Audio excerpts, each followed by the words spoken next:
மேஷ ராசி அன்பர்களுக்கு வணக்கம். மேஷ ராசி காலபுருஷனுக்கு முதல் ராசி.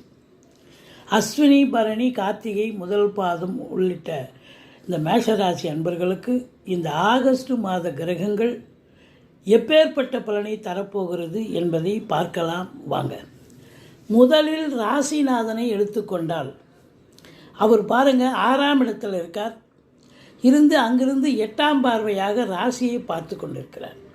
ராசியை ராசிநாதன் பார்த்தால் அற்புதமான ஒரு சூழல், ஒரு தெளிவு, சிந்தனை, செயல்பாடுகள் சிறப்பாக இருக்கும். இருந்தாலும் 6ஆம் இடம் ருணரோக சத்துரு ஸ்தானமாக இருப்பதால் உங்களுக்கு கடன் பிரச்சனைகள் ஒரு சிலருக்கு இருக்கும்.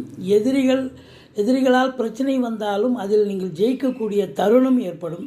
மற்றபடி உங்களுக்கு தேக ஆரோக்கியம், உங்களுக்கோ இல்லை உங்களை குடும்பத்தை சார்ந்தவர்களுக்கோ தேக ஆரோக்கியத்தில் பிரச்சனை ஏற்பட வாய்ப்புகள் இருக்கிறது.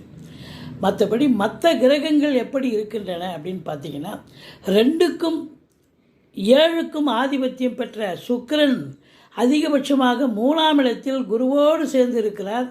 பிறகு 15 தேதிக்கு பிறகு கடகத்தில் போய் அமர்ந்து சஞ்சாரம் செய்கிறார்.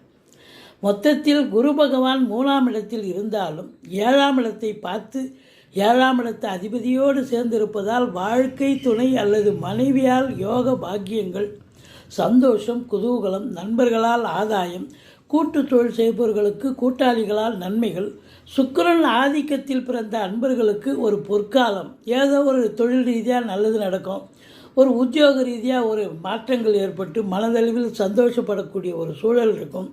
உதாரணமாக வங்கி, அரசு கருவூலம், இன்சூரன்ஸு போன்றவற்றில் பணியாற்றக்கூடியவர்கள், கலைத்துறையில் பணியாற்றக்கூடிய அன்பர்கள் எல்லோருக்குமே சிறப்பான ஒரு நேரம் அப்படின்னு சொல்லலாம். மற்றபடி 9ஆம் இடத்தை 9 குரு பார்ப்பது பாக்கியமான ஒரு சூழல், ஈஸிலி டு கெட் அப்படின்னு சொல்லணும்.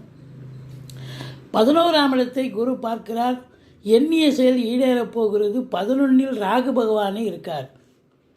ஆன்சைட் ஆப்பர்ச்சுனிட்டிக்காக காத்திருக்கக்கூடிய இந்த மேஷ ராசி அன்பர்கள் இந்த மாதம், ஆகஸ்ட் மாதம் கண்டிப்பாக நீங்கள் ஏற்பாடு பண்ணிக்கலாம். கண்டிப்பாக வெளிநாடு போகிறதுக்கான அமைப்பு உண்டாகும்.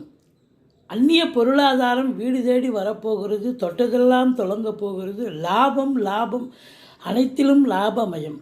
முதல் திருமணம் முறிவு ஏற்பட்டு 2வது திருமணத்திற்காக காத்திருப்பவர்களுக்கு நல்லதே நடக்கும்.